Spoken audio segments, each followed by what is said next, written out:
वो घर श्मशान है जिसमें प्रभु चर्चा न हो।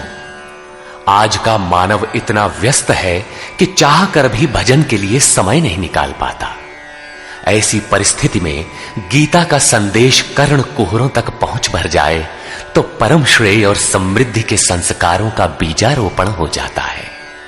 भगवान की वाणी के इन कैसेटों से दिन भर उस परम प्रभु का स्मरण बना रहेगा और यही भजन की आधारशिला है।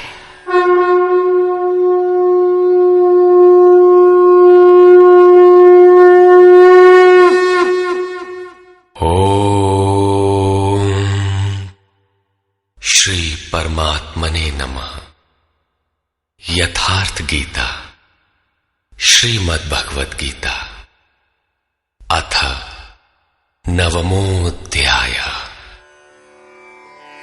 प्रस्तुत अध्याय में योगेश्वर श्री कृष्ण ने स्वयं चर्चा की कि योग युक्त पुरुष का ऐश्वर्य कैसा है, सब में व्याप्त रहने पर भी वो कैसे निर्लेप है, करते हुए भी वो कैसे अकर्ता है। उस पुरुष के स्वभाव एवं प्रभाव पर प्रकाश डाला। योग को आचरण में ढालने पर आने वाले देवतादिक विघ्नों से सतर्क किया और उस पुरुष के शरण होने पर बल दिया। श्री भगवान उवाच।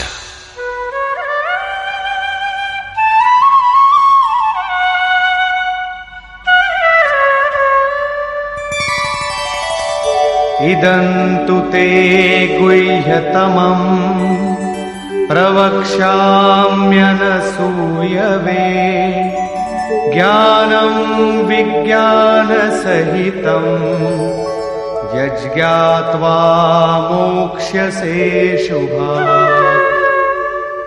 योगेश्वर श्री कृष्ण ने कहा, अर्जुन, असूया अर्थात डाह ईर्ष्या रहित तेरे लिए मैं इस परम गोपनीय ज्ञान को विज्ञान सहित कहूंगा, अर्थात प्राप्ति के पश्चात महापुरुष की रहनी के साथ कहूंगा कि कैसे वो महापुरुष सर्वत्र एक साथ कर्म करता है, कैसे वो जागृति प्रदान करता है, रथी बनकर आत्मा के साथ कैसे सदैव रहता है। यत् ज्ञात्वा, जिसे साक्षात जानकर तू दुख रूपी संसार से मुक्त हो जाएगा। वो ज्ञान कैसा है, इस पर कहते हैं, राजविद्या राजगुह्यं पवित्रमिदमुत्तमं प्रत्यक्षावगमं धर्म्यं सुसुखं कर्तुमव्ययम्। विज्ञान से संयुक्त ये ज्ञान सभी विद्याओं का राजा है। विद्या का अर्थ भाषा ज्ञान अथवा शिक्षा नहीं है। विद्या ही का ब्रह्म गति प्रदाया सा विद्या या विमुक्तये।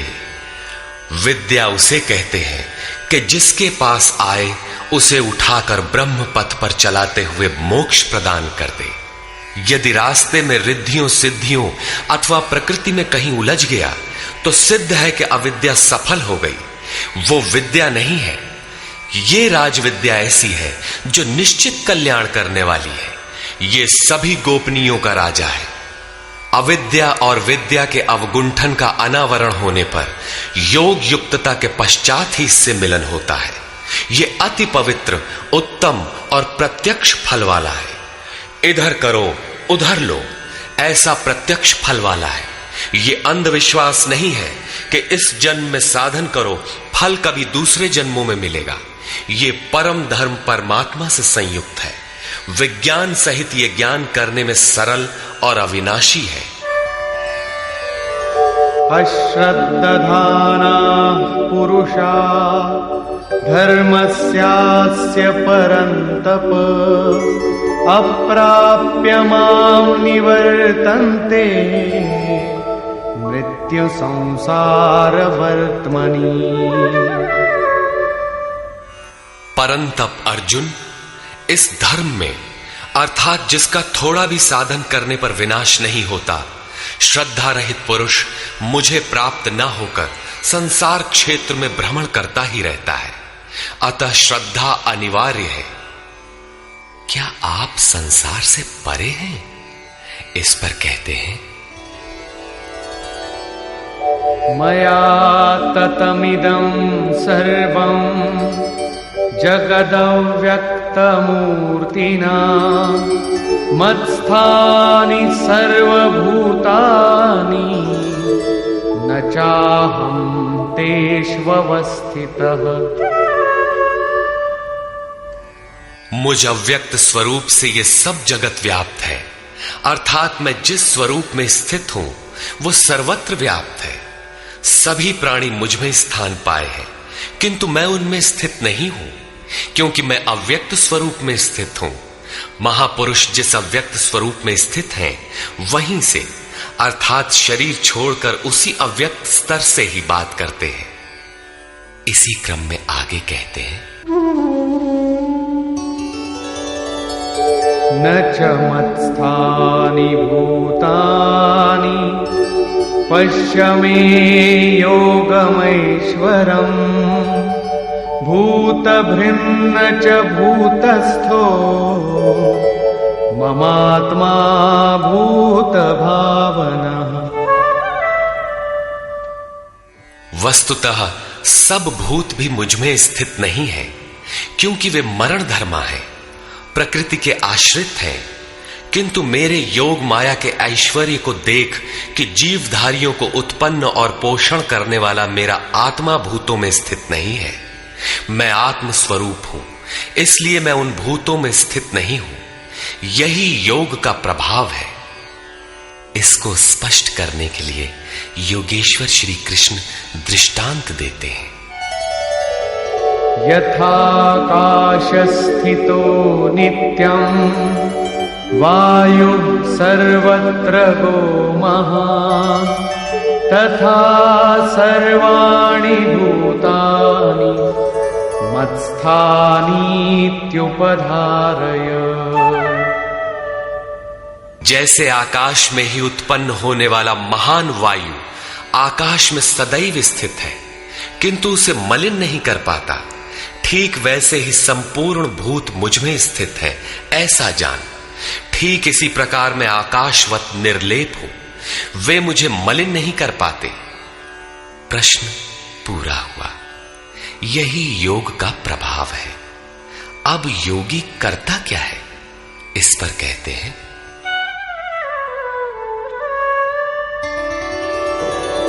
सर्वभूतानि कौन्तेय प्रकृतिं यान्ति मामिकाम् कल्पक्षये पुनस्तानि कल्पादौ विसृजाम्यहम्।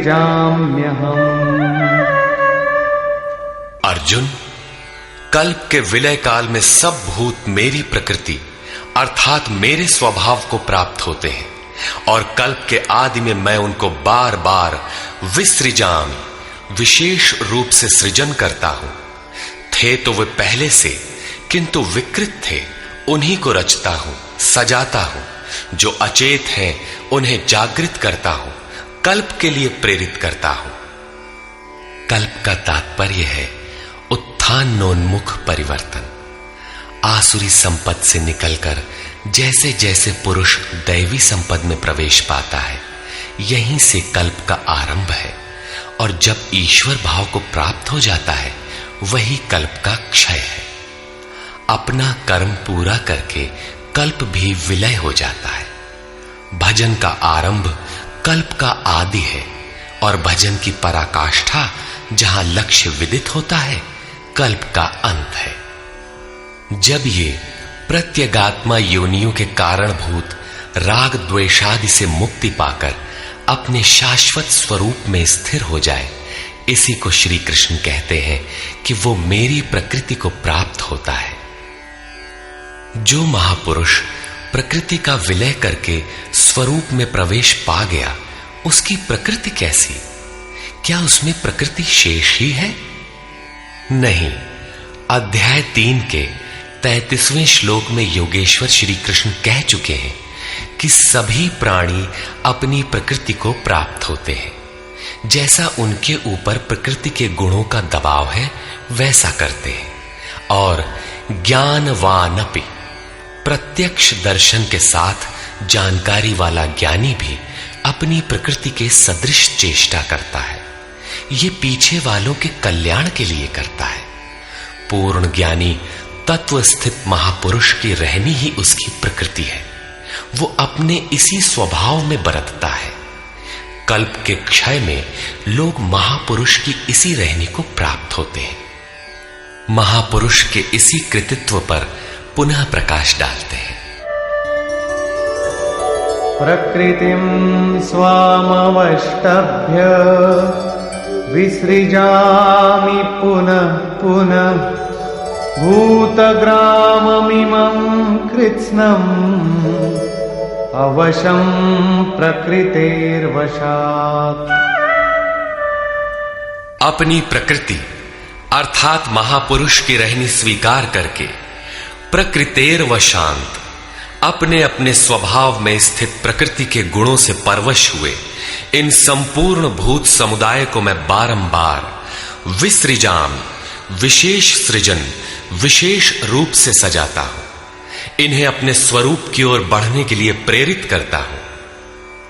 तब तो आप इस कर्म से बंधे हैं।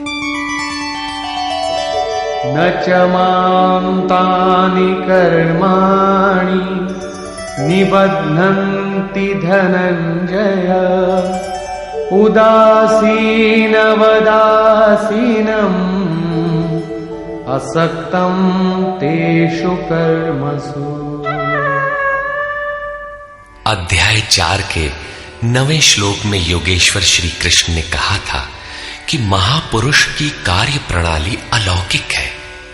अध्याय 9 के 4थे श्लोक में बताया, मैं अव्यक्त रूप से करता हूं। यहां भी वही कहते हैं, धनंजय, जिन कर्मों को मैं अदृश्य रूप से करता हूं उसमें मेरी आसक्ति नहीं है। उदासीन के सदृश स्थित रहने वाले मुझ परमात्म स्वरूप को वे कर्म नहीं बांधते, क्योंकि कर्म के परिणाम में जो लक्ष्य मिलता है उसमें मैं स्थित हूं, इसलिए उन्हें करने के लिए मैं विवश नहीं हूं। ये तो स्वभाव के साथ जुड़ी प्रकृति के कार्यों का प्रश्न था। महापुरुष की रहनी थी, उनकी रचना थी। अब मेरे अध्यास से जो माया रचती है वो क्या है? वो भी एक कल्प है। मयाध्यक्षेण प्रकृतिः सूयते सचराचरम् हेतुनानेन कौन्तेय जगत् विपरिवर्तते। अर्जुन, मेरी अध्यक्षता में अर्थात मेरी उपस्थिति में सर्वत्र व्याप्त मेरे अध्यास से ये माया अर्थात त्रिगुणमयी प्रकृति, अष्टधा मूल प्रकृति और चेतन दोनों चराचर सहित जगत को रचती है, जो क्षुद्र कल्प है। और इसी कारण से यह संसार आवागमन के चक्र में घूमता रहता है। प्रकृति का यह क्षुद्र कल्प जिसमें काल का परिवर्तन है, मेरे अध्यास से प्रकृति ही करती है, मैं नहीं करता। किंतु 7वें श्लोक का कल्प आराधना का संचार एवं पूर्ति पर्यंत मार्गदर्शन वाला कल्प महापुरुष स्वयं करते हैं। एक स्थान पर वे स्वयं करता है जहां वे विशेष रूप से सृजन करते हैं।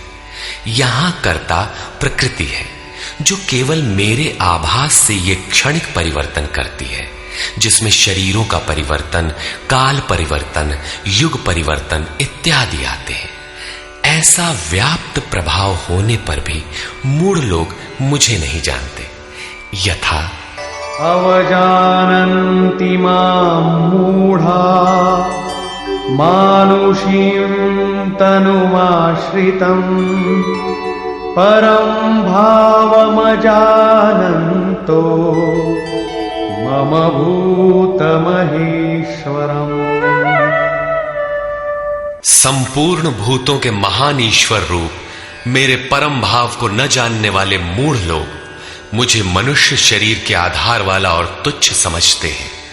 संपूर्ण प्राणियों के ईश्वरों का भी जो महान ईश्वर है, उस परम भाव में मैं स्थित हूं, किंतु हूं मनुष्य शरीरधारी। मूढ़ लोग इसे नहीं जानते, वे मुझे मनुष्य कहकर संबोधित करते हैं। उनका दोष भी क्या है? जब वे दृष्टिपात करते हैं तो महापुरुष का शरीर ही तो दिखाई पड़ता है। कैसे वे समझे कि आप महान ईश्वर भाव में स्थित हैं? वे क्यों नहीं देख पाते? इस पर कहते हैं, मोघाशा मोघ कर्माणो मोघ ज्ञाना विचेतसः राक्षसीमासुरीं चैव प्रकृतिं मोहिनीं श्रिताः। वे वृथा आशा अर्थात जो कभी पूर्ण ना हो ऐसी आशा, वृथा कर्म अर्थात बंधनकारी कर्म, वृथा ज्ञान अर्थात जो वस्तुतः अज्ञान है, विचेतसः विशेष रूप से अचेत हुए राक्षसों और असुरों के से मोहित होने वाले स्वभाव को धारण किए होते हैं, अर्थात आसुरी स्वभाव वाले होते हैं। इसलिए मनुष्य समझते हैं असुर और राक्षस मन का एक स्वभाव है, न कि कोई जाति या योनि। आसुरी स्वभाव वाले मुझे नहीं जान पाते, किंतु महात्मा जन मुझे जानते और भजते हैं।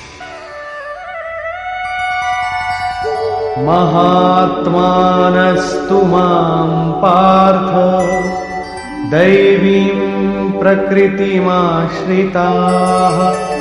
भजन्त्यनन्यमनसो ज्ञात्वा भूतादिमौ व्ययम्। हे पार्थ, परंतु दैवी प्रकृति अर्थात दैवी संपत्ति के आश्रित हुए महात्मा जन मुझे सब भूतों का आदिकरण अव्यक्त और अक्षर जानकर अनन्य मन से अर्थात मन के अंतराल में किसी अन्य को स्थान न देकर केवल मुझ में श्रद्धा रखकर निरंतर मुझे भजते हैं। किस प्रकार भजते हैं? इस पर कहते हैं, सततं कीर्तयन्तो मां यतन्तश्च दृढव्रताः नमस्यन्तश्च मां भक्त्या नित्ययुक्ता उपासते। वे निरंतर चिंतन के व्रत में अचल रहते हुए मेरे गुणों का चिंतन करते हैं, प्राप्ति के यत्न करते हैं और मुझे बारंबार नमस्कार करते हुए सदैव मुझसे संयुक्त होकर अनन्य भक्ति से मुझे उपासते हैं, अविरल लगे रहते हैं। कौन सी उपासना करते हैं? कैसा है ये कीर्ति ज्ञान? कोई दूसरी उपासना नहीं, वरन वही यज्ञ जिसे विस्तार से बता आए हैं, उसी आराधना को यहां संक्षेप में योगेश्वर श्री कृष्ण दोहरा रहे हैं। ज्ञानयज्ञेन चाप्यन्ये यजन्तो मामुपासते एकत्वेन पृथक्त्वेन बहुधा विश्वतो मुखम्। उनमें से कोई तो मुझ सर्वव्याप्त विराट परमात्मा को ज्ञान यज्ञ द्वारा यजन करते हैं, अर्थात अपनी लाभ हानि और शक्ति को समझकर इसी नियत कर्म यज्ञ में प्रवृत्त होते हैं। कुछ एकत्व भाव से मेरी उपासना करते हैं कि मुझे इसी में एक होना है, और दूसरे सब कुछ मुझे अलग रखकर मुझे समर्पण करके निष्काम सेवा भाव से मुझे उपासते हैं तथा बहुत प्रकार से उपासते हैं, क्योंकि एक ही यज्ञ के ये सभी ऊंचे नीचे स्तर हैं। यज्ञ का आरंभ सेवा से ही होता है, किंतु उसका अनुष्ठान होता कैसे है? योगेश्वर श्री कृष्ण कहते हैं, यज्ञ मैं करता हूं, यदि महापुरुष रथी न हो तो यज्ञ पार नहीं लगेगा। उन्हीं के निर्देशन में साधक समझ पाता है कि अब वो किस स्तर पर है, कहां तक पहुंच सका है। वस्तुतः यज्ञ करता कौन है? इस पर योगेश्वर श्री कृष्ण कहते हैं, अहं क्रतुरहं यज्ञः स्वधाहमहमौषधम् मन्त्रोऽहमहमेवाज्यम् अहमग्निरहं हुतम्। कर्ता मैं हूं। वस्तुतः कर्ता के पीछे प्रेरक के रूप में सदैव संचालित करने वाला इष्ट ही है। कर्ता द्वारा जो पार लगता है मेरी देन है। यज्ञ मैं हूं। यज्ञ आराधना की विधि विशेष है। पूर्ति काल में यज्ञ जिसका सृजन करता है उस अमृत का पान करने वाला पुरुष सनातन ब्रह्म में प्रवेश पा जाता है। स्वधा मैं हूं अर्थात अतीत के अनंत संस्कारों का विलय करना, उन्हें तृप्त कर देना मेरी देन है। भवरोग को मिटाने वाली औषधि मैं हूं। मुझे पाकर लोग इस रोग से निवृत्त हो जाते हैं। मंत्र मैं हूं। मन को श्वास के अंतराल में निरोध करना मेरी देन है। इस निरोध क्रिया में तीव्रता लाने वाली वस्तु आज्य अर्थात हवि भी मैं हूं। अग्नि मैं हूं। मेरे ही प्रकाश में मन की सभी प्रवृत्तियां विलय होती हैं तथा हवन अर्थात समर्पण भी मैं ही हूं। यहां योगेश्वर श्री कृष्ण बार बार मैं हूं कह रहे हैं। इसका आशय मात्र इतना है कि मैं ही प्रेरक के रूप में आत्मा से अभिन्न होकर खड़ा हो जाता हूं तथा निरंतर निर्णय देते हुए योग क्रिया को पूर्ण कराता हूं। इसी का नाम विज्ञान है। पूज्य महाराज जी कहा करते थे कि जब तक इष्ट देव रथी होकर श्वास प्रश्वास पर रोकथाम न करने लगे तब तक भजन आरंभ ही नहीं होता। कोई लाख आंख मूंदे भजन करे, शरीर को तपा डाले, लेकिन जब तक जिस परमात्मा की हमें चाह है वो जिस सतह पर हम खड़े हैं उस स्तर पर उतरकर आत्मा से अभिन्न होकर जागृत नहीं हो जाता तब तक सही मात्रा में भजन का स्वरूप समझ में नहीं आता। इसीलिए महाराज जी कहते थे, मेरे स्वरूप को पकड़ो मैं सब दूंगा। श्री कृष्ण कहते हैं सब मुझसे होता है।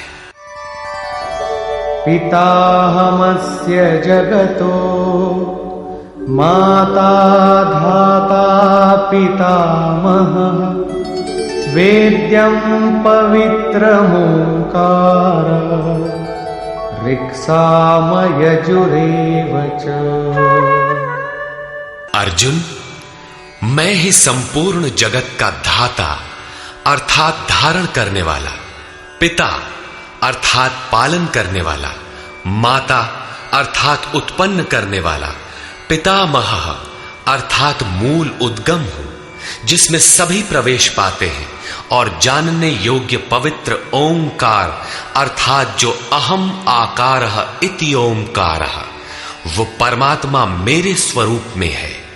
सोहम, तत्वमसि इत्यादि एक दूसरे के पर्याय हैं। ऐसा जानने योग्य स्वरूप मैं ही हूं। ऋक् अर्थात संपूर्ण प्रार्थना, साम अर्थात समत्व दिलाने वाली प्रक्रिया, यजुः अर्थात यजन की विधि विशेष भी मैं ही हूं। योग अनुष्ठान के उक्त तीनों आवश्यक अंग मुझसे होते हैं। गतिर्भर्ता प्रभु साक्षी निवास शरणं सुहृत् प्रभवः प्रलय स्थानं निधानं बीजमव्ययम्। हे अर्जुन, गति ही अर्थात प्राप्त होने योग्य परम गति, भर्ता भरण पोषण करने वाला, सबका स्वामी, साक्षी अर्थात दृष्टा रूप में स्थित सबको जानने वाला, सबका वास स्थान शरण लेने योग्य, अकारण प्रेमी मित्र, उत्पत्ति और प्रलय अर्थात शुभाशुभ संस्कारों का विलय तथा अविनाशी कारण मैं ही हूं। अर्थात अंत में जिनमें प्रवेश मिलता है वे सारी विभूतियां मैं ही हूं। तपाम्यहमहं वर्षम् निगृह्णाम्युत्सृजामि च अमृतं चैव मृत्युश्च सदसच्चाहमर्जुन। मैं सूर्य रूप से तपता हूं, वर्षा को आकर्षित करता हूं, मृत्यु से परे अमृतत्व तथा मृत्यु, सत और असत सब कुछ मैं ही हूं। अर्थात जो परम प्रकाश प्रदान करता है वो सूर्य मैं ही हूं। कभी कभी भजने वाले मुझे असत भी मान बैठते हैं, वे मृत्यु को प्राप्त होते हैं। इस प्रकार कहते हैं, त्रैविद्या मां सोमपाः पूतपापाः यज्ञैरिष्ट्वा स्वर्गतिं प्रार्थयन्ते ते पुण्यमासाद्य सुरेन्द्रलोकम् अश्नन्ति दिव्यान् दिवि देवभोगान्। आराधना विद्या के तीनों अंग ऋक्, साम और यजु अर्थात प्रार्थना, समत्व की प्रक्रिया और यजन का आचरण करने वाले, सोम अर्थात चंद्रमा के क्षीण प्रकाश को पाने वाले, पाप से मुक्त होकर पवित्र हुए पुरुष उसी यज्ञ की निर्धारित प्रक्रिया द्वारा मुझे इष्ट रूप में पूजकर स्वर्ग के लिए प्रार्थना करते हैं। यही असत की कामना है जिससे वे मृत्यु को प्राप्त होते हैं, उनका पुनर्जन्म होता है, जैसा पिछले श्लोक में योगेश्वर ने बताया। वे पूजते मुझे ही हैं, उसी निर्धारित विधि से पूजते हैं, किंतु बदले में स्वर्ग की याचना करते हैं। वे पुरुष अपने पुण्य के फल स्वरूप इंद्रलोक को प्राप्त होकर स्वर्ग में देवताओं के दिव्य भोग भोगते हैं, अर्थात ये भोग भी मैं ही देता हूं। ते तं भुक्त्वा स्वर्गलोकं विशालम् क्षीणे पुण्ये मर्त्यलोकं विशन्ति एवं त्रयी धर्ममनुप्रपन्ना गतागतं कामकामा लभन्ते। वे उस विशाल स्वर्ग को भोग कर पुण्य क्षीण होने पर मृत्युलोक अर्थात जन्म मृत्यु को प्राप्त होते हैं। इस प्रकार त्रयी धर्मम प्रार्थना, समत्व एवं यजन की तीनों विधियों से एक ही यज्ञ का अनुष्ठान करने वाले मेरे शरण हुए भी कामना वाले पुरुष बारंबार जाने आने को अर्थात पुनर्जन्म को प्राप्त होते हैं। अतः किसी प्रकार की कामना नहीं करनी चाहिए। जो कामना नहीं करते उन्हें क्या मिलता है? अनन्याश्चिन्तयन्तो मां ये जनाः पर्युपासते तेषां नित्याभियुक्तानां योगक्षेमं वहाम्यहम्। अनन्य भाव से मुझ में स्थित भक्तजन मुझ परमात्म स्वरूप का निरंतर चिंतन करते हैं। पर्युपासते लेश मात्र भी त्रुटि न रखकर मुझे उपासते हैं। उन नित्य एक ही भाव से संयुक्त हुए पुरुषों का योगक्षेम मैं स्वयं वहन करता हूं, अर्थात उनके योग की सुरक्षा की सारी जिम्मेदारी मैं अपने हाथ में लेता हूं। इतना होने पर भी लोग अन्य देवताओं को भजते हैं। येऽप्यन्य देवता भक्ता यजन्ते श्रद्धयान्विता तेऽपि मामेव कौन्तेय यजन्त्यविधिपूर्वकम्। कौन्तेय, श्रद्धा से युक्त हुए जो भक्त दूसरे दूसरे देवताओं को पूजते हैं वे भी मुझे ही पूजते हैं, किंतु उनका वो पूजना अविधि पूर्वक है। मेरी प्राप्ति की विधि से रहित है। यहां योगेश्वर श्री कृष्ण ने दूसरी बार देवताओं के प्रकरण को लिया है। सर्वप्रथम अध्याय 7 के 20वें से 23वें श्लोक तक उन्होंने कहा, अर्जुन, कामनाओं द्वारा जिनके ज्ञान का अपहरण कर लिया गया है, ऐसे मूढ़ बुद्धि पुरुष अन्य देवताओं की पूजा करते हैं, और जहां पूजा करते हैं वहां देवता नाम की सक्षम सत्ता तो है नहीं, परंतु पीपल, पत्थर, भूत, भवानी अथवा अन्यत्र जहां उनकी श्रद्धा झुक जाती है वहां कोई देवता नहीं है। मैं ही सर्वत्र हूं। उस स्थान पर मैं ही खड़ा होकर उनकी देव श्रद्धा को उन स्थानों पर स्थिर करता हूं। मैं ही फल का विधान करता हूं, फल देता हूं। फल निश्चित मिलता है, किंतु उनका फल नाशवान है। आज है तो कल भोगने में आ जाएगा, नष्ट हो जाएगा, जबकि मेरा भक्त नष्ट नहीं होता। अतः वे मूढ़ बुद्धि जिनके ज्ञान का अपहरण हो गया है वही अन्य देवता की पूजा करते हैं। प्रस्तुत अध्याय 9 के 23 से 25वें श्लोक तक योगेश्वर श्री कृष्ण पुनः दोहराते हैं, अर्जुन, जो श्रद्धा से अन्य अन्य देवताओं को पूजते हैं वे मुझे ही पूजते हैं, किंतु अविधि पूर्वक है। अब प्रश्न उठता है कि जब वे भी प्रकारांतर से आपको ही पूजते हैं और फल भी मिलता ही है, तो दोष क्या है? अहम हि सर्वयज्ञानां भोक्ता च प्रभुरेव च न तु मामभिजानन्ति तत्त्वेनातश्च वन्ति ते।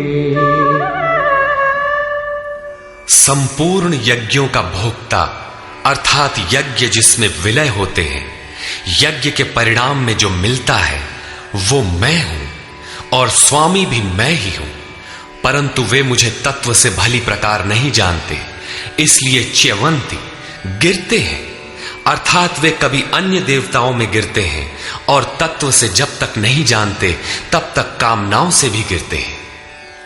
उनकी गति क्या है? यान्ति देवव्रता देवान् पितॄन्यान्ति पितृव्रता भूतानि यान्ति भूतेजा यान्ति मद्याजिनोऽपि माम्। अर्जुन, देवताओं को पूजने वाले देवताओं को प्राप्त होते हैं। देवता हैं तो परिवर्तित सत्ता, वे अपने सदकर्मानुसार जीवन व्यतीत करते हैं। पितरों को पूजने वाले पितरों को प्राप्त होते हैं, अर्थात अतीत में उलझे रहते हैं।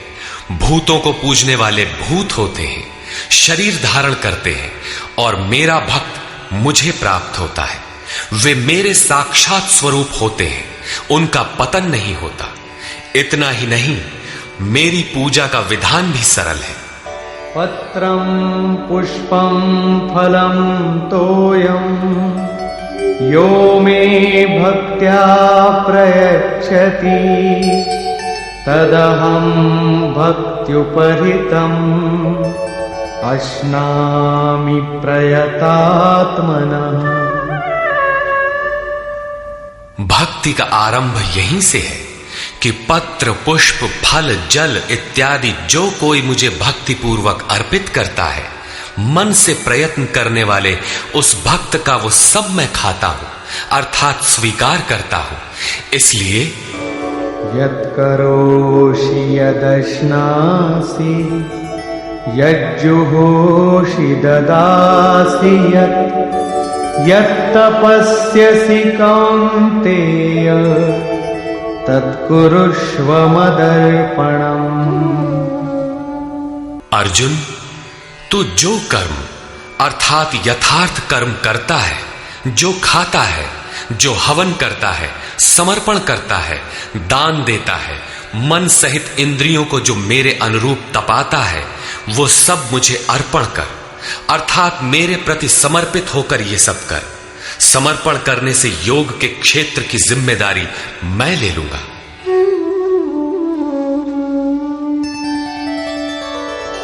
शुभाशुभ फलैरेवं मोक्ष्यसे कर्म बन्धनैः संन्यासयोगयुक्तात्मा विमुक्तो मामुपैष्यसि। इस प्रकार सर्वस्व के न्यास संन्यास योग से युक्त हुआ तू शुभाशुभ फलदाता कर्मों के बंधन से मुक्त होकर मुझे प्राप्त होगा। उपर्युक्त 3 श्लोकों में योगेश्वर श्री कृष्ण ने क्रमबद्ध साधन और उसके परिणाम का चित्रण किया है।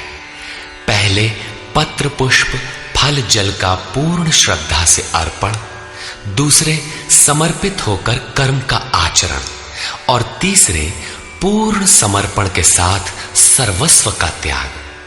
इनके द्वारा कर्म बंधन से विमुक्त अर्थात विशेष रूप से मुक्त हो जाएगा। मुक्ति से मिलेगा क्या? बताया मुझे प्राप्त होगा। यहां मुक्ति और प्राप्ति एक दूसरे के पूरक हैं। आपकी प्राप्ति ही मुक्ति है, तो उससे लाभ इस पर कहते हैं समोहं सर्वभूतेषु न मे द्वेषोऽस्ति न प्रियः ये भजन्ति तु मां भक्त्या मयि ते तेषु चाप्यहम्। सृष्टि में न मेरा कोई प्रिय है और न अप्रिय है, किंतु जो अनन्य भक्त है वो मुझ में है और मैं उसमें हूं। यही मेरा एकमात्र रिश्ता है, उसमें परिपूर्ण हो जाता हूं। मुझ में और उसमें कोई अंतर नहीं रह जाता। तब तो बहुत भाग्यशाली लोग ही भजन करते होंगे। भजन करने का अधिकार किसे है? इस पर योगेश्वर श्री कृष्ण कहते हैं अपि चेत् सुदुराचारो भजते मामनन्यभाक्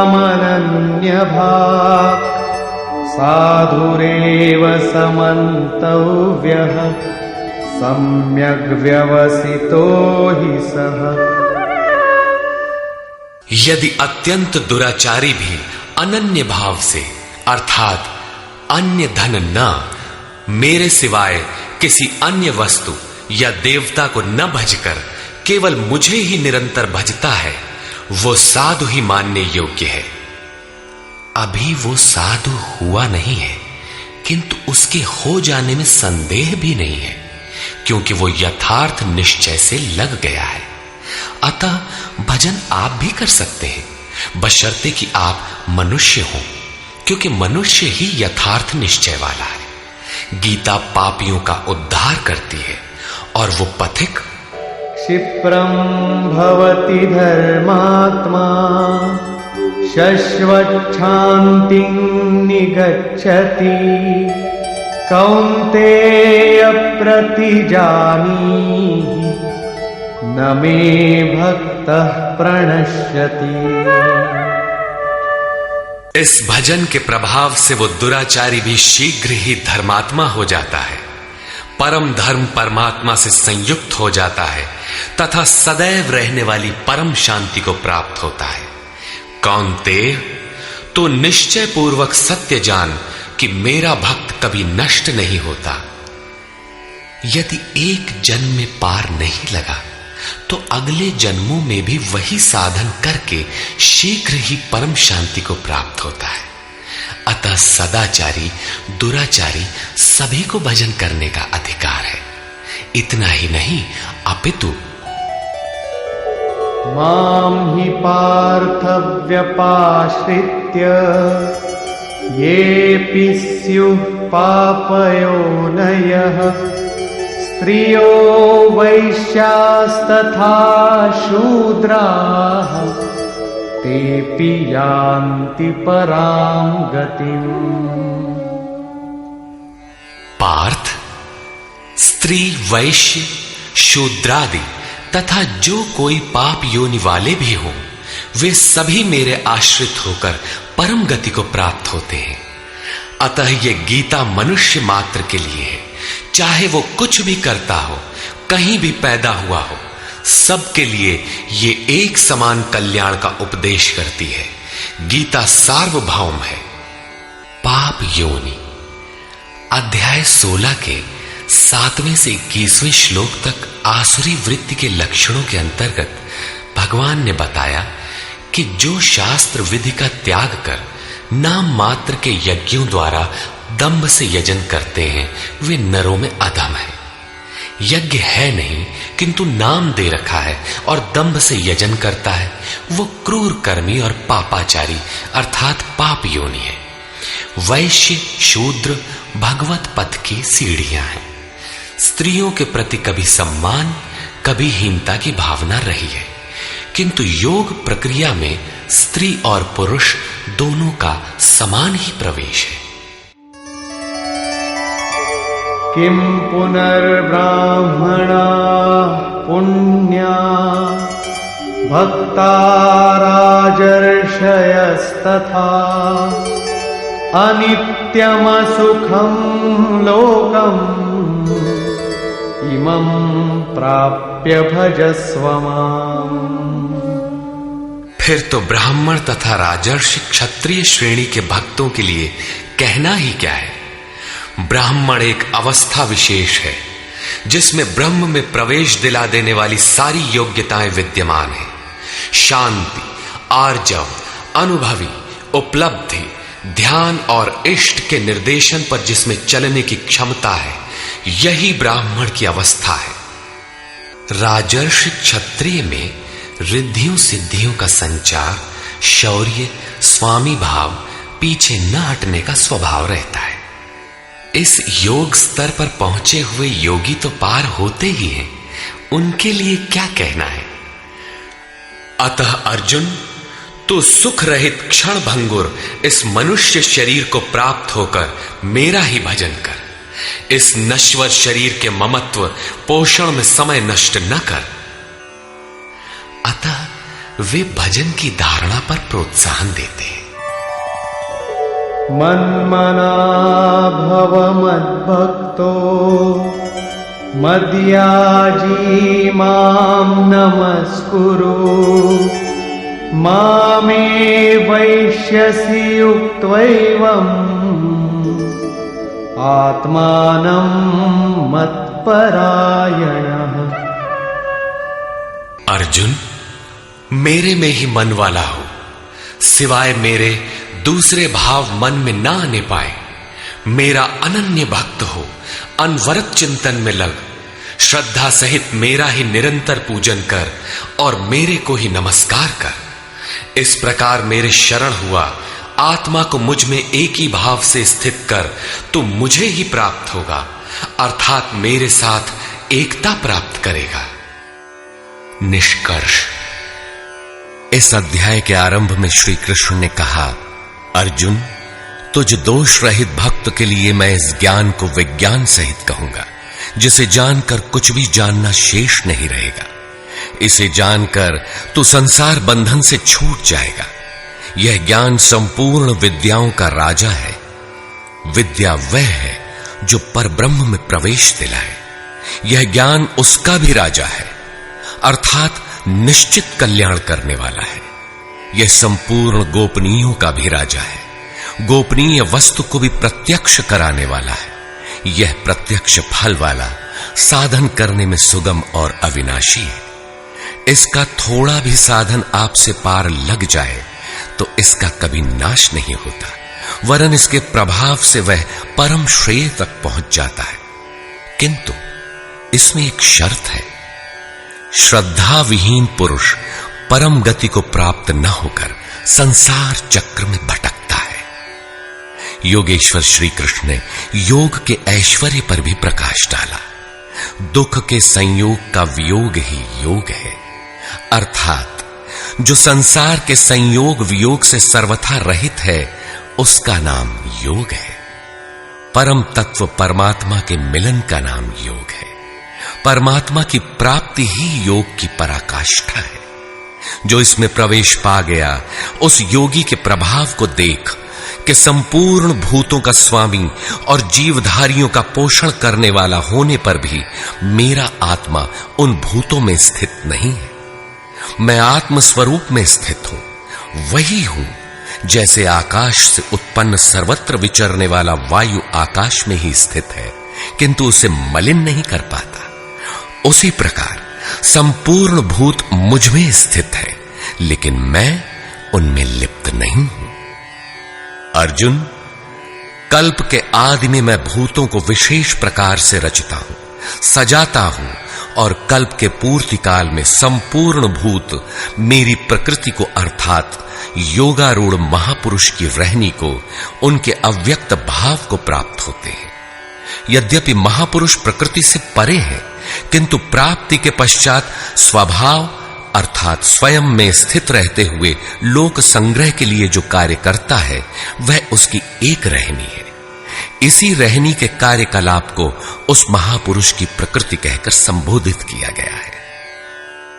एक रचयिता तो मैं हूं जो भूतों को कल्प के लिए प्रेरित करता हूं, और दूसरी रचयिता त्रिगुणमयी प्रकृति है जो मेरे अध्यास से चराचर सहित भूतों को रचती है। यह भी एक कल्प है जिसमें शरीर परिवर्तन, स्वभाव परिवर्तन और काल परिवर्तन निहित है। इस प्रकार कल्प दो प्रकार के हैं। एक तो वस्तु का, शरीर और काल का परिवर्तन कल्प है। यह परिवर्तन प्रकृति ही मेरे आभास से करती है, किंतु इससे महान कल्प जो आत्मा को निर्मल स्वरूप प्रदान करता है, उसका श्रृंगार महापुरुष करते हैं। वे अचेत भूतों को सचेत करते हैं। भजन का आदि ही इस कल्प का आरंभ है, और भजन की पराकाष्ठा कल्प का अंत है। जब यह कल्प भवरोग से पूर्ण निरोग बनाकर शाश्वत ब्रह्म में प्रवेश अर्थात स्थिति दिला देता है, उस प्रवेश काल में योगी मेरी रहनी और मेरे स्वरूप को प्राप्त होता है। प्राप्ति के पश्चात महापुरुष की रहनी ही उसकी प्रकृति है। योगेश्वर श्री कृष्ण कहते हैं, अर्जुन, मूढ़ लोग मुझे नहीं जानते, मुझ ईश्वरों के ईश्वर को भी तुच्छ समझते हैं, साधारण मनुष्य मानते हैं। प्रत्येक महापुरुष के साथ यह विडंबना रही है कि तत्कालीन समाज ने उनकी उपेक्षा की, उनका डटकर विरोध हुआ। श्री कृष्ण भी इसके अपवाद नहीं थे। वे कहते हैं, मैं परम भाव में स्थित हूं, किंतु शरीर मेरा भी मनुष्य का ही है। अतः मूढ़ पुरुष मुझे तुच्छ कहकर, मनुष्य कहकर संबोधित करते हैं। ऐसे लोग व्यर्थ आशा वाले, व्यर्थ कर्म वाले, व्यर्थ ज्ञान वाले हैं कि कुछ भी करें और कह दें कि हम तो कामना नहीं करते, हो गए निष्काम कर्मयोगी। वे आसुरी स्वभाव वाले मुझे नहीं परख पाते, किंतु दैवी संपद को प्राप्त जन अनन्य भाव से मेरा ध्यान करते हैं, मेरे गुणों का निरंतर चिंतन करते हैं। अनन्य उपासना अर्थात यज्ञार्थ कर्म के दो ही मार्ग हैं। पहला है ज्ञान मार्ग अर्थात अपने भरोसे, अपनी शक्ति को समझकर उसी नियत कर्म में प्रवृत्त होना, और दूसरी विधि स्वामी सेवक भावना की है, जिसमें सद्गुरु के प्रति समर्पित होकर वही कर्म किया जाता है। इन्हीं दो दृष्टियों से लोग मुझे उपासते हैं, किंतु उनके द्वारा जो पार लगता है वह यज्ञ, वह हवन, वह कर्ता, श्रद्धा और औषधि जिससे भावरोग की चिकित्सा होती है, मैं ही हूं। अंत में जो गति प्राप्त होती है वह गति भी मैं ही हूं। इसी यज्ञ को लोग त्रैविद्या, प्रार्थना, यजन और समत्व दिलाने वाली विधियों से संपादित करते हैं, किंतु बदले में स्वर्ग की कामना करते हैं। तो मैं स्वर्ग भी देता हूं। उसके स्वभाव से वे इंद्र पद प्राप्त कर लेते हैं, दीर्घ काल तक उसे भोगते हैं, किंतु पुण्य क्षीण होने पर वे पुनर्जन्म को प्राप्त होते हैं। उनकी क्रिया सही थी, किंतु भोगों की कामना रहने पर पुनर्जन्म पाते हैं। अतः भोगों की कामना नहीं करनी चाहिए।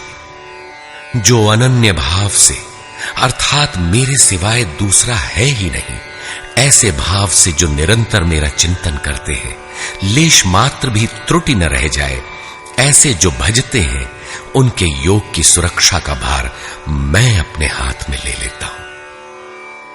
इतना होने पर भी कुछ लोग अन्य देवताओं की पूजा करते हैं, वे भी मेरी ही पूजा करते हैं, किंतु वह मेरी प्राप्ति की विधि नहीं है। वे संपूर्ण यज्ञों के भोक्ता के रूप में मुझे नहीं जानते, अर्थात उनकी पूजा के परिणाम में मैं नहीं मिलता, इसीलिए उनका पतन हो जाता है। वे देवता, भूत अथवा पितरों के कल्पित रूप में निवास करते हैं, जबकि मेरा भक्त साक्षात मुझ में निवास करता है, मेरा ही स्वरूप हो जाता है। योगेश्वर श्री कृष्ण ने इस यज्ञार्थ कर्म को अत्यंत सुगम बताया कि कोई फल फूल या जो भी श्रद्धा से देता है, उसे मैं स्वीकार करता हूं। अतः अर्जुन, तू जो कुछ आराधना करता है मुझे समर्पित कर। जब सर्वस्व का न्यास हो जाएगा, तब योग से युक्त हुआ तू कर्मों के बंधन से मुक्त हो जाएगा, और वह मुक्ति मेरा ही स्वरूप है। दुनिया में सब प्राणी मेरे ही हैं, किसी भी प्राणी से न मुझे प्रेम है न द्वेष, मैं तटस्थ हूं। किंतु जो मेरा अनन्य भक्त है, मैं उसमें हूं, वो मुझ में है। अत्यंत दुराचारी जघन्यतम पापी ही कोई क्यों ना हो, फिर भी अनन्य श्रद्धा भक्ति से मुझे भजता है, तो वह साधु मानने योग्य है। उसका निश्चय स्थिर है, तो वह शीघ्र ही परम से संयुक्त हो जाता है और सदा रहने वाली परम शांति को प्राप्त होता है। यहां श्री कृष्ण ने स्पष्ट किया कि धार्मिक कौन है। सृष्टि में जन्म लेने वाला कोई भी प्राणी अनन्य भाव से एक परमात्मा को भजता है, उसका चिंतन करता है, तो वह शीघ्र ही धार्मिक हो जाता है। अतः धार्मिक वह है जो एक परमात्मा का सुमिरन करता है। अंत में आश्वासन देते हैं, अर्जुन, मेरा भक्त कभी नष्ट नहीं होता। कोई शूद्र हो, नीच हो, आदिवासी हो या अनादिवासी या कुछ भी नामधारी हो, पुरुष अथवा स्त्री हो, अथवा पाप योनि तिर्यक योनि वाला भी जो हो, मेरी शरण होकर परम श्रेय को प्राप्त होता है। इसलिए अर्जुन, सुख रहित क्षण भंगुर किंतु दुर्लभ मनुष्य शरीर को पाकर मेरा भजन कर। फिर तो जो ब्रह्म में प्रवेश दिलाने वाली योग्यताओं से युक्त है, उस ब्राह्मण तथा जो राजर्षित्व के स्तर से भजने वाला है, ऐसे योगी के लिए कहना ही क्या है, वह तो पार ही है।